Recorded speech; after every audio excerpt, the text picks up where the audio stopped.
Halo semuanya, kembali lagi di Ruang Kekinian, Ruang Kini dan Nanti.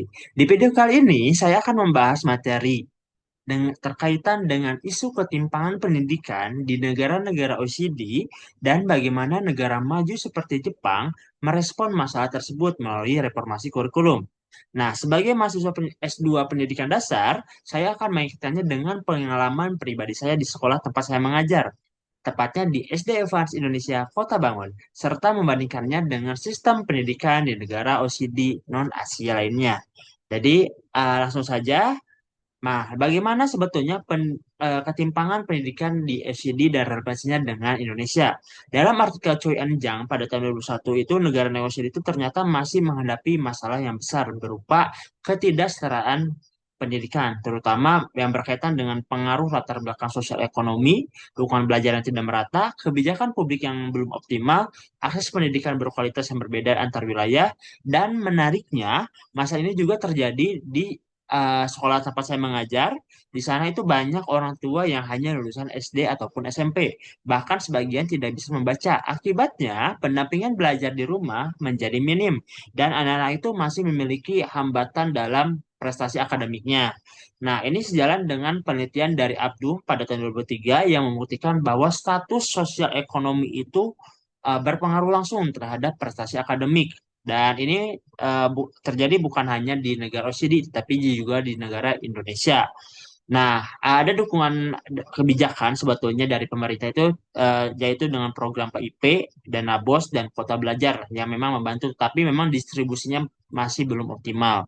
Nah, ini mirip dengan temuan OECD yang menyatakan bahwa kebijakan finansial saja tidak cukup dan tanpa manajemen distribusi dan pengawasan yang baik. Nah, pada bagian kedua itu bagaimana sebetulnya negara OECD ini dapat mengatasi masalah pendidikan. Dalam artikel yang saya analisis, itu Jepang itu berfokus untuk memberikan sebuah langkah-langkah besar untuk menjaga kualitas pendidikannya tetap tinggi dan merata. Jadi apa saja yang Jepang lakukan? Yang pertama, yaitu kurikulum nasional itu sebagai alat standar minimum. Jadi tujuannya jelas itu untuk kesetaraan pendidikan. Semua sekolah, baik itu di kota besar maupun pelosok, itu harus mengikuti standar nasional ini. Yang kedua, itu adalah reformasi kurikulum berbasis kompetensi. Jadi skor PISA Jepang itu kan menurun ya, sempat menurun pada tahun 2000 sampai 2006. Jadi terus Jepang itu kan melakukan reformasi besar dengan menguatkan critical thinking, kemampuan pemecahan masalah, literasi informasi, keterampilan komunikasi, aktivitas verbal, dan pembelajaran berbasis proyek ataupun inquiry. Dan langkah ini tentu akan sejalan dengan standar PISA ya. Dan yang ketiga, ada konsep yang namanya itu Zest for Life. Ini adalah konsep khas dari Jepang yang menekankan kemampuan belajar mandiri, moral karakter, kesehatan fisik dan mental. Tujuannya jelas, yaitu untuk mencetak siswa yang siap hidup, ya, mandiri, bukan sekedar siap menghadapi ujian. Yang keempat, ada desentralisasi melalui integrated studies. Walaupun memang kurikulum nasional itu kuat, tetapi sekolah itu diberikan sebuah ruang untuk membuat sebuah proyek lintas disiplin, pembelajaran kontekstual, riset kecil yang berbasis masalah lokal ya. Ini tentu membuat pembelajaran itu lebih menarik dan relevan. Pada bagian ketiga, kita akan membahas bagaimana sebetulnya keterkaitan dengan sistem pendidikan negara OECD non-Asia.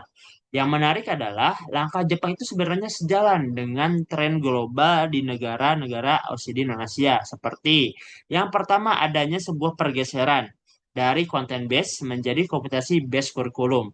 Negara seperti Finlandia, Jerman, Kanada, Belanda itu kan melakukan hal serupa. Semua itu fokus pada kompetensi abad 21, kolaborasi, literasi, numerasi, dan global competition di situ.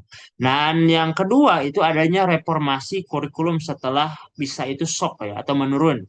Contohnya kayak Jerman ini kan pernah mengalami penurunan skor PISA ya pada tahun 2001. Lalu Prancis juga mengembangkan shock komun ataupun istilahnya itu kompetisi inti lah. Jadi mirip dengan tindakan Jepang setelah skor PISA itu menurun.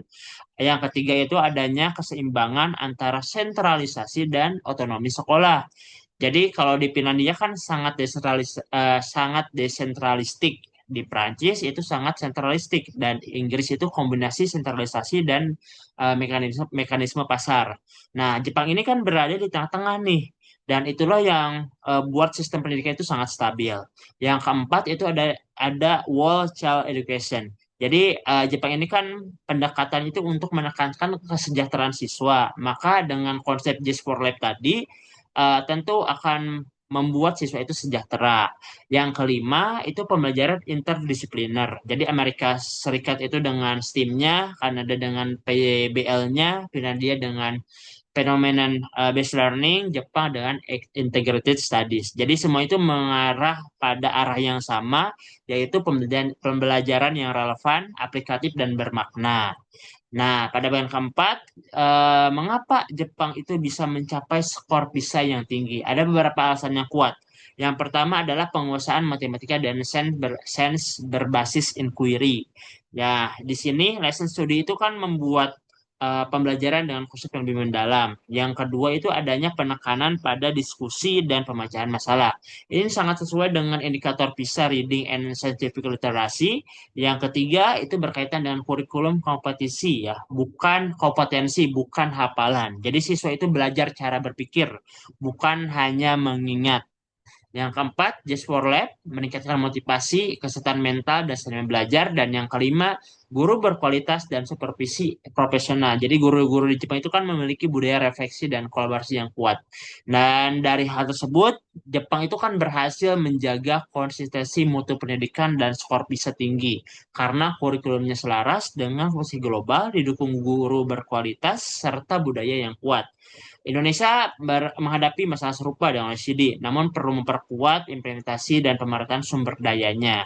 Semoga penjelasan ini membantu teman-teman untuk menghadapi bagaimana studi komparatif eh, antara pendidikan di negara OECD, khususnya Jepang dan Indonesia. Dan mari kita diskusi sama-sama, jangan lupa diskusikan dengan baik dan nantikan video selanjutnya. Oke, see you.